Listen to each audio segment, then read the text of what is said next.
setiap yang berdomisili di bumi pasti nanti fanin semuanya akan apa? Rusak atau akan apa? Hancur atau musnah. Itu enggak ada pengecualian sama sekali. Tapi kemudian selalu ada problem am. Problemnya begini. Ada hal-hal yang oleh eksplisit ya, bukan sekedar implisit, eksplisitnya nas itu dikecualikan. Nah, pengecualian itu bisa secara makna maupun secara mafhum. Misalnya begini, kamu punya aturan siapa saja nggak boleh masuk rumah ini. Itu kalau satpam kamu itu pinter, tentu otomatis tidak memasukkan aturan itu tidak termasuk untuk istri dan anak. Nah, nanti nggak boleh terus satpamnya bilang anaknya mau masuk, jangan. Kata bos saya siapa saja, kamu termasuk siapa saja. Atau contoh paling gampang itu istri sedang baik-baiknya ngomong sama suaminya, Mas, nah ingin apa rembuk sama saya, ingin apa saja rembuk sama saya. Ternyata, oh ya, ternyata rembukannya saya ingin poligami. Itu apa saja yang jadi masalah. Padahal kalimatnya kalau ingin apa saja rembuk dengan saya. Kira-kira kalau inginnya seperti itu kira-kira masalah apa enggak? Geger kan? Nah itu termasuk apa saja apa enggak? Apa saja. Cuma yang itu jangan. Nah itu ada analisis ulama, sehingga analisis ulama itu mengatakan begini. Fama min amin illa wa yatakhayyalu fihi takhsisu. Saya ulang lagi ya. Fama min amin illa wa yatakhayyalu fihi takhsisu. Nggak ada lafaz am kecuali kebayang ada taksisnya, kebayang ada pengkhususan. Karena ya otomatis. Kayak tadi misalnya sampai tak bilangin siapa saja nggak boleh masuk rumah saya.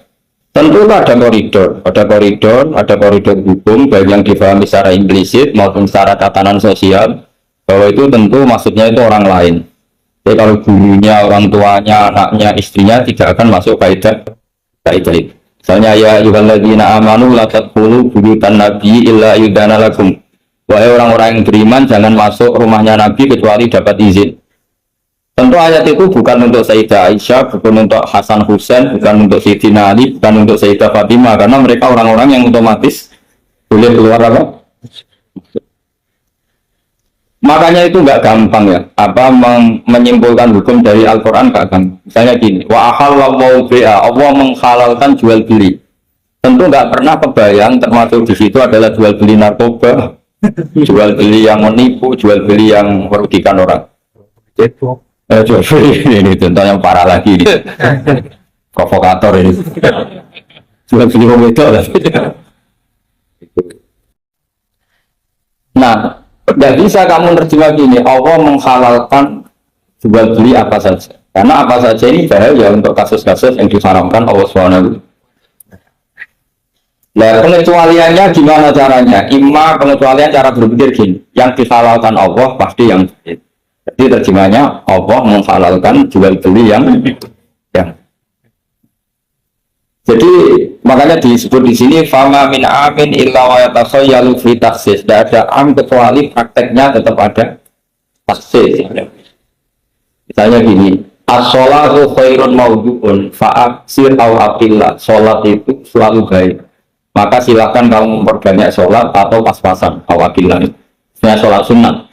Tentu itu mengecualikan sholat setelah subuh sampai matahari terbit dan setelah asar sampai matahari Padahal itu juga sholat, tapi dikecualikan dari yang disyariat, Misalnya Nabi zaman Sugeng sering ngendikan kamu boleh sholat di belakang siapa saja yang Muslim. Tentu mengecualikan nggak boleh seorang perempuan imami seorang laki-laki. Padahal perempuan juga orang apa? Muslimah. Maka di sini ada trauma dari ulama sampai nggak mau belajar kaidah, cari hukum-hukum yang detail, ibarat pasal-pasal kenegaraan ya sampai detail-detail ayatnya, penjelasannya. Karena kalau kaidah umum itu pasti repot. Misalnya sampai mengartikan Pancasila, sila ketiga persatuan Indonesia, kan katanya harus sama, pilihan presidennya harus sama, karena kalau beda namanya tidak persatuan. Ya dan dia seperti itu, karena kalimat itu pasti bias. Nah, makanya fama min amin illa wa yatakhayyalu fihi takhsisu. Tidak ada am kecuali ada taksis. Di sini dicontohkan hurrimat alaikumul maitah, diharamkan pada kalian makan bangkai. Kamu tahu maknanya bangkai? Bangkai adalah hewan yang mati tanpa didakatin syar'iyin, apa? Tanpa penyembelihan secara syar'i. Ada enggak pengecualinya? Ada. Ikan laut. Ikan laut itu kan matinya tidak karena disembelih. Halal apa enggak? Halal. Artinya kata hurrimat alaikumul maitah, diharamkan pada kalian apa? Bangkai, ternyata ada pengecualian, yaitu as-samaku wal jarad, belalang dan apa? Dan ikan. Dan laut. Itu masih banyak lagi. Makanya terus dibabkan faslun fi amihi wa khosihi, bab menerangkan ayat atau qaulullah yang am, yang umum, dan yang khos, yang khusus. Nah, untuk memastikan itu ya mau tidak mau harus belajar. Kalau nggak belajar nggak bisa, yang ikuti ulama. Biasanya ya nggak mau belajar, tidak mau ikut ulama, itu yang jadi masalah. Nah, ikut juga gengsi. Apalagi yang diikuti bismillah, biasanya masalah. Nggak boleh dalam ilmu Quran, nggak boleh seperti itu. Sebab itu bab ini diteruskan oleh Imam Suyuti fi mujmalihi wa mubayyinihi. Ayat yang mujmal dan mubayyinnya, penjelas dari mujmal itu. Misalnya begini, yang dikatakan puasa itu apa coba? Nah, ini latihan jadi ahli fikih. Yang dikatakan puasa itu apa? Menahan. Umumnya orang kan menahan lapar dan minum dari fajar sotik menjadi sampai terbenamnya matahari. Nah, sekarang pertanyaannya, kalimat menapa? Lapar dan haus itu maknanya itu kan sebetulnya masih salah. Redaksi itu salah. Karena juga nggak boleh hubungan intim, nggak boleh memasukkan apa saja ke lubang dan sebagainya dan sebagainya. Terus lalu batasannya sampai matahari terbenam. Ada beberapa daerah yang terbenamnya matahari itu tidak wajar. Sampai misalnya siangnya itu 22 jam. Atau kebalikannya, nggak ada matahari terbit, nggak ada matahari tenggelam, kayak di kutub. Sehingga saya berkali-kali bilang, ulama Indonesia itu kenapa alim? Itu ya diantara faktornya itu ada unsur kebetulan. Sehingga dia katakan hoax. Coba kalau kamu jadi ulama di kutub, terus cerita, baca takrib di sana. Awal waktu sholat subuh itu dimulai dari tulul fajri sodik sampai terbitnya matahari. Orang kutub sih tertawa-tawa, mataharinya mana? Waktu zuhur adalah ketika matahari agak tergelincir ke arah barat dari garis tengah. Oh, yang benar aja. Tidak ada matahari, semua ukurannya matahari. Sehingga dalam ilmu falak astronomi diterangkan daerah yang nggak diliwati khotul istiwa, kalau dalam bahasa Indonesia disebut khotul istiwa, itu sebenarnya dari ilmu falak Arab, namanya khotul istiwa. Khotul itu garis, istiwa itu garis kan. Khotul istiwa jadi bahasa Indonesia istiwa. Kayaknya tidak mungkin lah orang Indonesia pertama ahli falak, ya ahli dulu itu orang Arab, karena ilmunya dari Arab. Jadi dari kulaan terus dijadikan bahasa sendiri ya, katulis. Seperti Taj Mahal itu dari bahasa Arab Mumtaz Mahal. Mumtaz itu spesial, mahal itu tempat. Bahasa Indonesia jadi apa? Taj Mahal itu semua biasa. Kita terangkan. Karena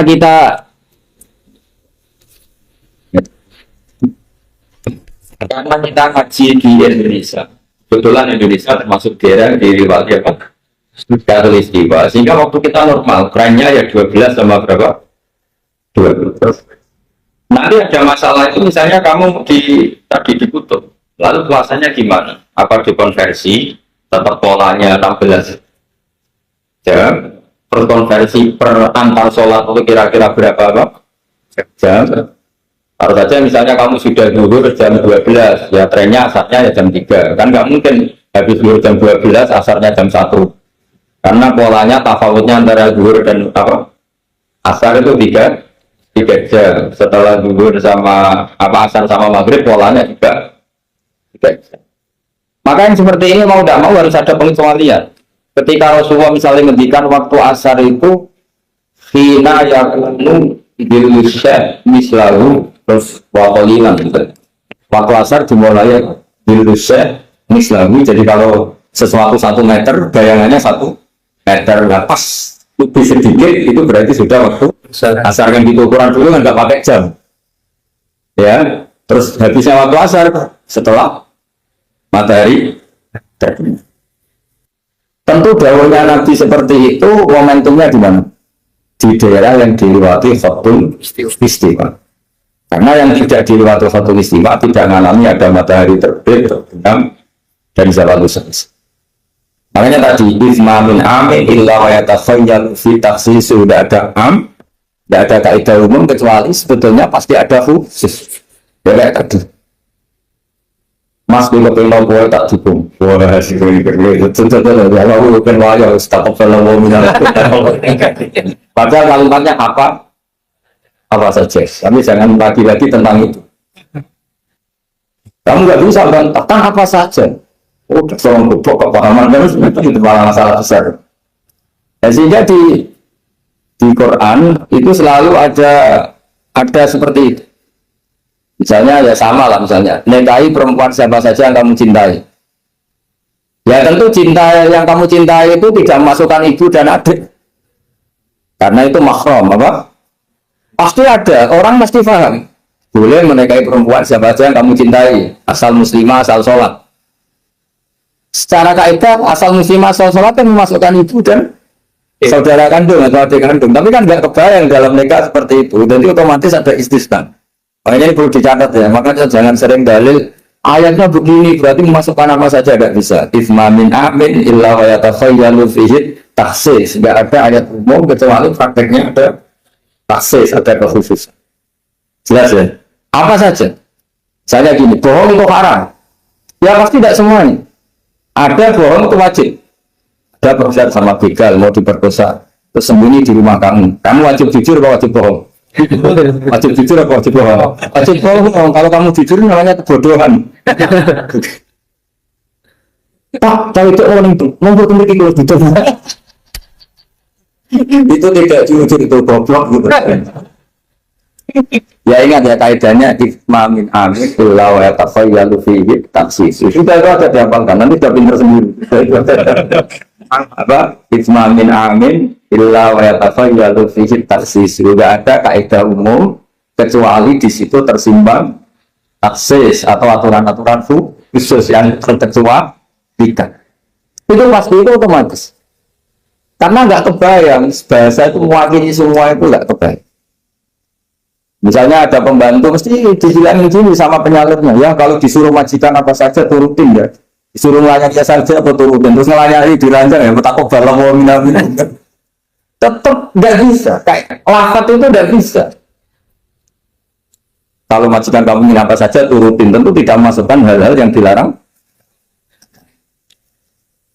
Itu juga misalnya mahasiswa, orang dosen nurut, perintahnya apa saja ya apa saja yang dibolehkan, bukan apa saja secara bebas.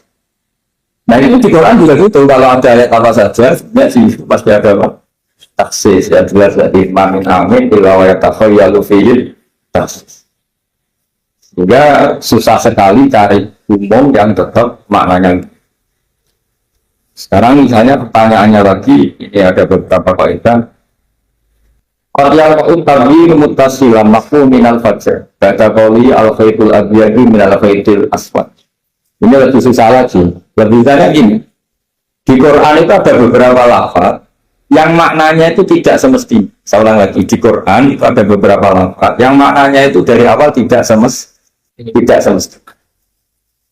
Nah, tidak semestinya ini oleh ulama anti sastra Arab, ahli balaghah kalau dalam bahasa Arab disebut tasbih. Apa? Tasbih. Jadi kalau orang Arab, sebenarnya ya sama, orang Arab, orang Indonesia sama dalam pemaparan sama. Kalau Zaid itu agak ganteng, yang gantengnya agak, itu orang Arab bilang itu Zaidun kal-qamar. Zaid itu ibarat rembulan. Tapi kalau ganteng sekali dan susah ditandingi, itu orang Arab akan bilang Zaidun qamar. Zaid itu rembulan. Tapi kitab Madaih, kitab-kitab yang memuji Nabi itu disebut anta samsun, anta badrun. Engkau ibarat matahari, engkau ibarat rembulan. Itu ada tasbihnya, kata seperti dibuang. Apa kata seperti dibuang? Sama di Indonesia juga sama. Kalau orang ahli orasi ilmiah yang ketika orasi itu kendul sekali, apalagi zaman revolusi, Ketika ada orasi yang menggelegar disebut singa podium. Tidak seperti singa, tapi langsung dikatakan singa podium. Itu ada tasbih, namanya dalam bahasa Arab disebut apa? Tasbih. Nah problemnya ada beberapa ayat yang dari awal Allah menggunakan itu tidak untuk makna semestinya, tapi untuk apa? Tasbih. Tasbih itu ya tadi hanya menyerupakan berhubung sesuatunya detail. Ada tasbih, kata seperti itu dibuat. Misalnya gini, inna min azwajikum wa auladikum aduwwal lakum. Istri kamu, anak kamu itu musuh kamu. Itu kan ngeri, masa anak sama istri dikatakan musuh. Nah, tentu itu ada proporsinya. Ketika anak istri kita tidak menopang kesalehan kita, tidak menopang ketaatan kita, maka perilakunya sebagaimana musuh. Tapi ketika mereka baik, benar-benar baik, kata Nabi, sebaik-baiknya pemberian dari Allah dan sebaik-baiknya mata udinnya adalah al-marhatus salihah, wanita yang salihah yang membantu kamu menjadi orang baik. Artinya apa? Ada proporsi di mana perempuan digelari musuh, distatuskan musuh. Ada proporsi di mana perempuan berstatus pembela atau penopang ketaat. Ya sudah seperti itu. Nanti kalau baca Quran, baca hadis seperti itu. Di mana wanita dipuji maknanya kayak apa, ketika dikritik maknanya kayak lelaki juga gitu sama. Sehingga banyak ulama yang merumuskan hubungan, misalnya mencintai harta, itu hukumnya gimana ya? Kalau untuk kebaikan ya baik, kalau untuk keburukan ya. Nah, makanya innama amwalukum wa auladukum fitnah. Harta kamu, anak kamu itu ujian. Nah ini penting sekali dikenali, sehingga Quran itu tidak saling bertabrakan.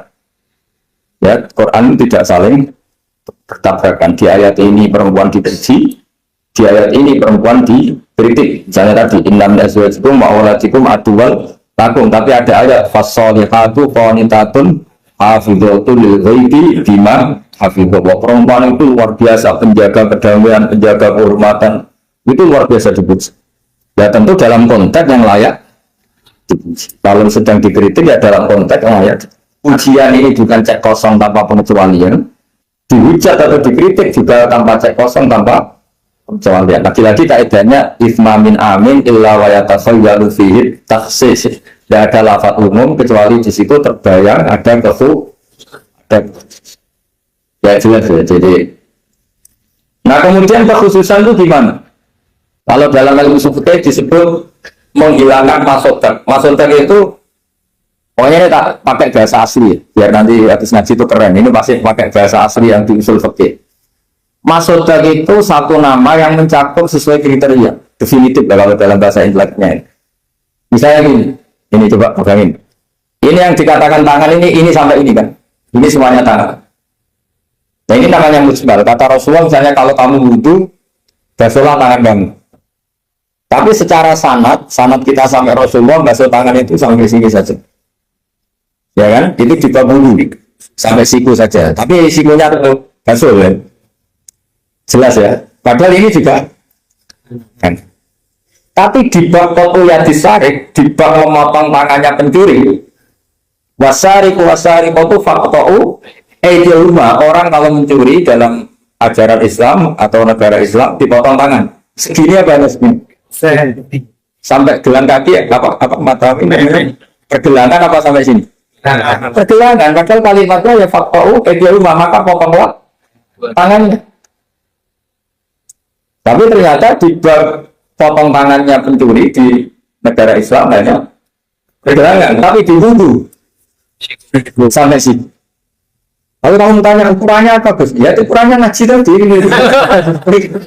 Ukurannya ngaji nggak bisa dijelaskan.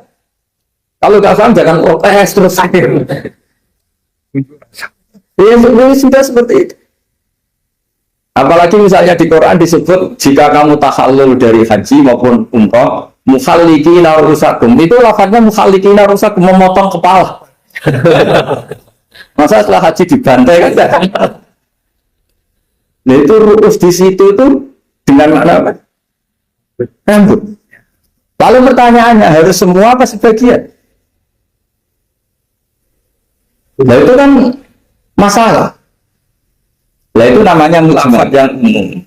Maksudnya kalau dalam bahasa Arab. Kemudian kita mencari-cari sanad. Seolah kita mencari-cari sanad sampai Rasulullah. Dulu beliau maknanya kayak.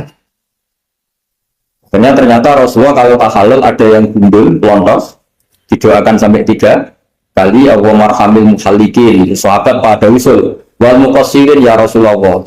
Masyhur gitu kan? Ya Allah semoga orang yang cukur gundul engkau beri rahmat yang banyak. Sahabat yang tidak mau gundul usul wal muqassirin juga yang cukur apa? Pendek. Nabi masih ngulang lagi wa marhamil muhallikin.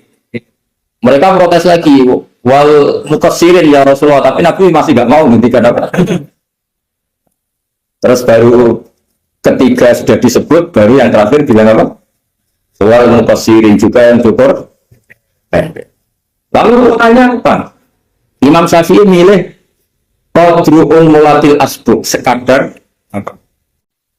Ujungnya apa? Jari. Sehingga soalnya kira-kira segini. Jumlahnya minimal berapa? 3.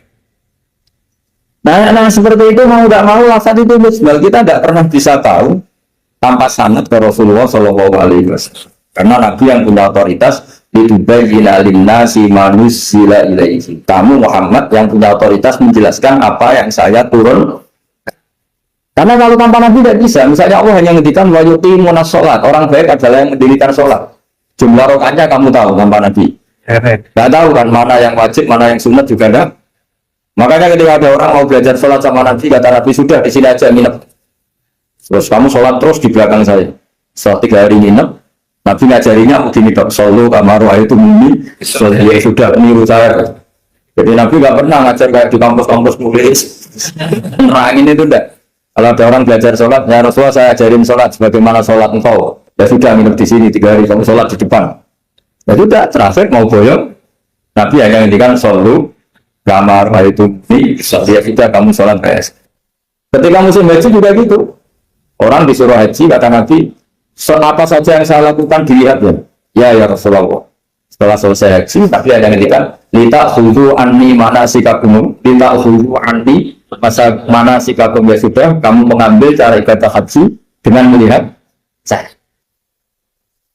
Nah, cara-cara seperti itu sudah lebih efisien ketimbang tag. Karena kalau tag itu bias. Sudah bias, kalau umum mesti potensi taksis. Ya, potensi apa? Taksis. Ini saya teruskan lagi ya. Misalnya Atola Kumarnutan. Yang dikatakan cerai ini termasuk contohnya lagi, ini tak beri contoh. Atola Kumarnutan, talak itu ada 2. Itu benar masalah. Di Quran loh.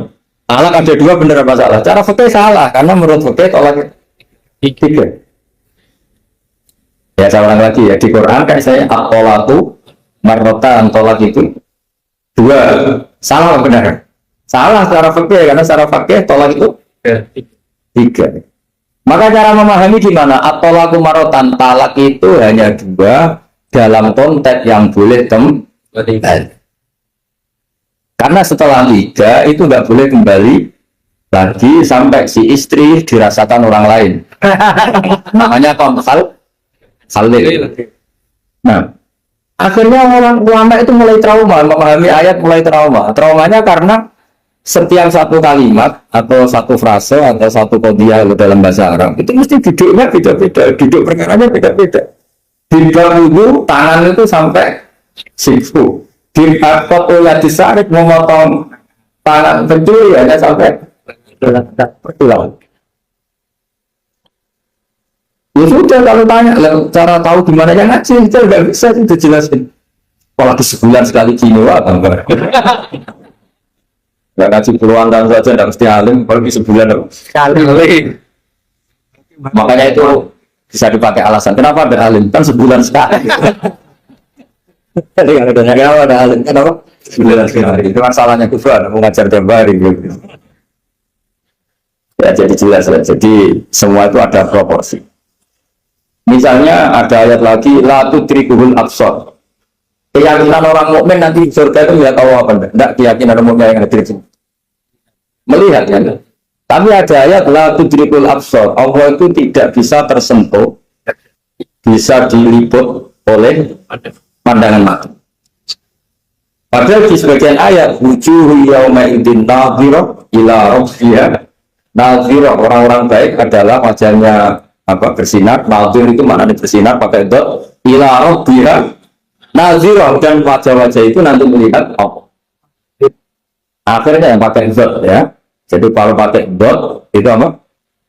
Bersinar wujuhu yauma idzin nadhirah, terus apa? Ila rabbiha nadhirah. Akhirnya ulama cara berpikir gini, la tudrikul absar wa huwa yudrikul absar wa huwal latiful khabir.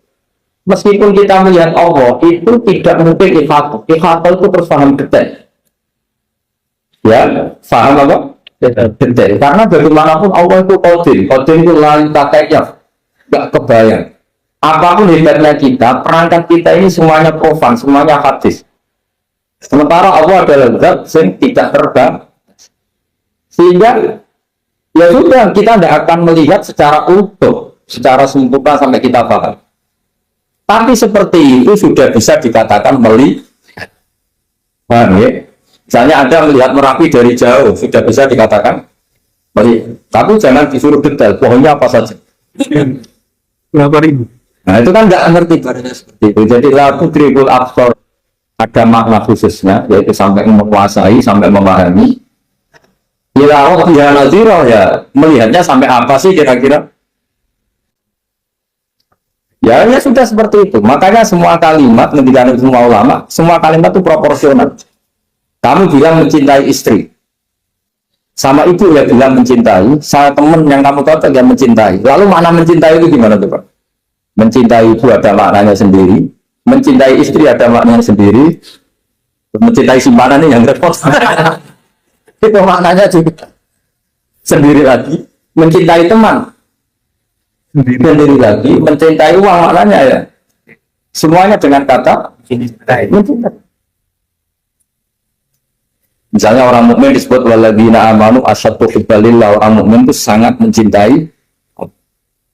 Kalau mencintai Allah itu dengan mencintai manusia itu beda, aturannya juga beda.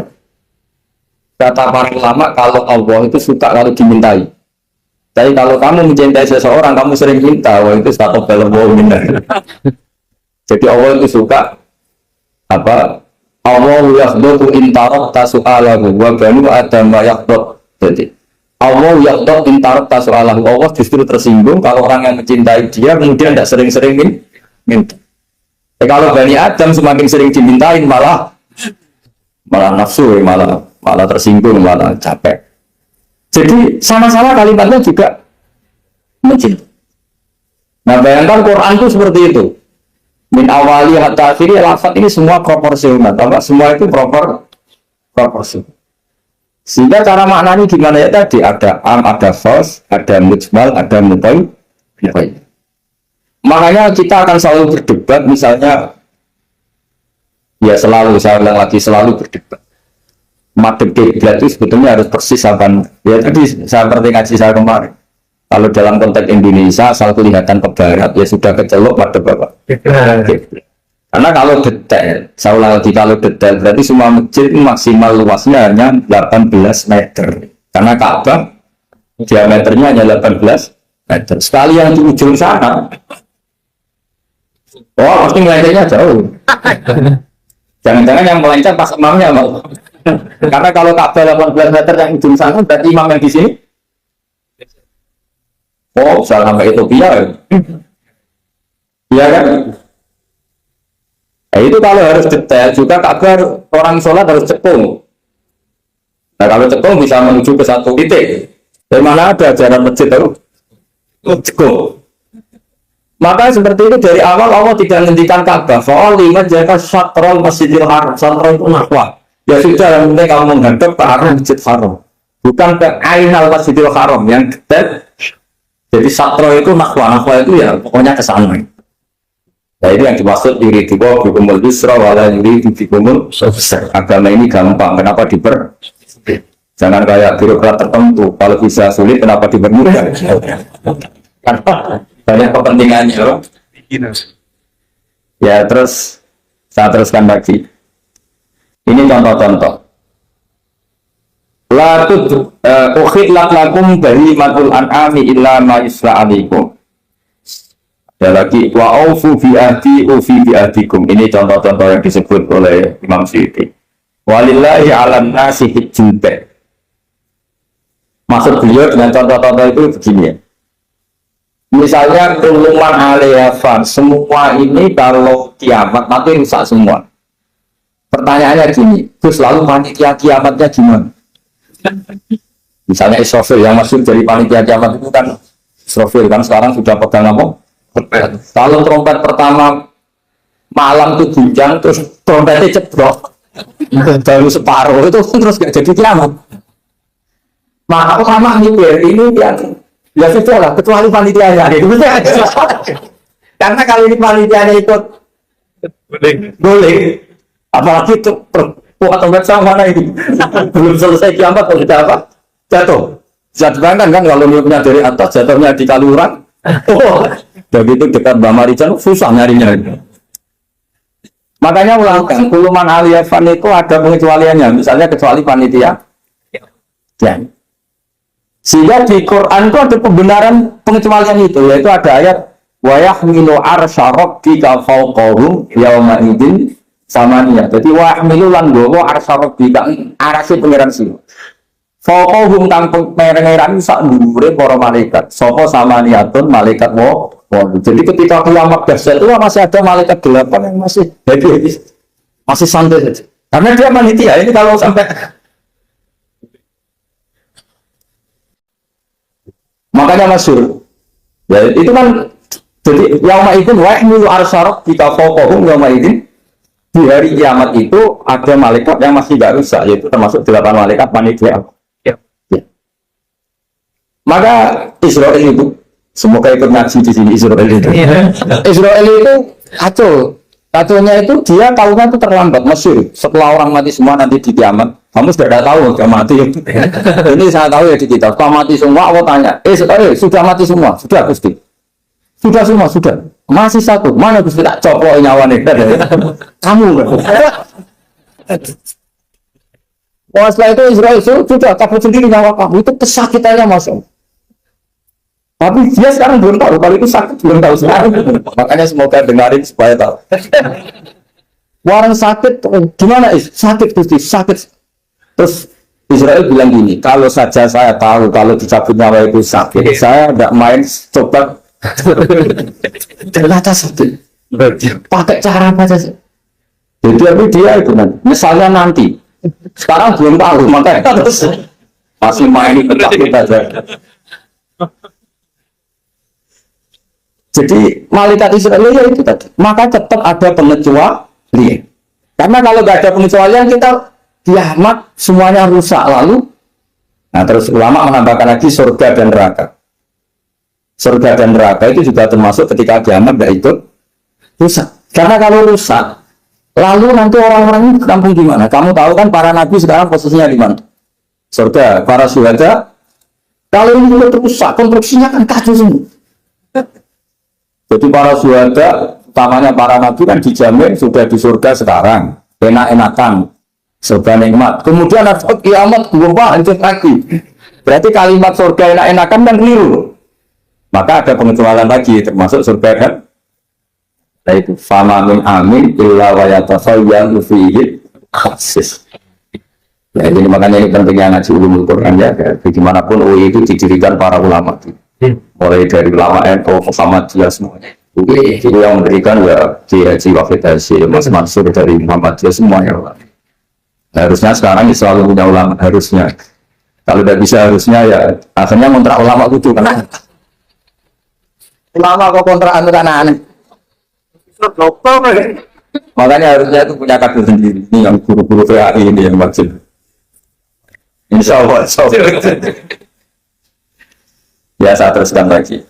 Jadi lafaz-lafaz yang butuh penjelasan. Dari ihdinas siratal mustaqim, videokan kami jalan yang tentu butuh penjelasan. Jelasnya basiratul ladzina an'amta alaihim, jalan mereka yang telah Engkau beri nikmat. Juga sama walillahi 'alan nasi hijjul bait. Semua manusia diwajibkan Allah haji. Lalu kan tidak mungkin semua manusia punya kemampuan. Tuhan. Akhirnya diberi penjelasan manistato'a ilaihi sabila, yang punya kemampuan kesal. Jadi itu menunjukkan dari sekian kalimat itu, kata Imam Suyuti, pentingnya mengkaji, kalau mengkaji harus sekaligus mengkaji mukhasisnya yang menentukan kalimat itu. Kalau ngaji mujmal, lafaz yang bias, langsung mengkaji mudayinnya, penjelasannya kayak. Ini pasal-pasal di KUHP. Kalau belajar pasalnya harus belajar ayat-ayat supaya tahu detail. Kalau enggak ya kayak tadi persatuan Indonesia berarti bikin partai yang berbeda menganggap Pancasila karena silanya persatuan. Udah hancur kalau gitu. Nah kira-kira seperti itu. Kalau kalau difahami liar ya kira-kira kayak seperti. Ya, Assalamualaikum warahmatullahi wabarakatuh.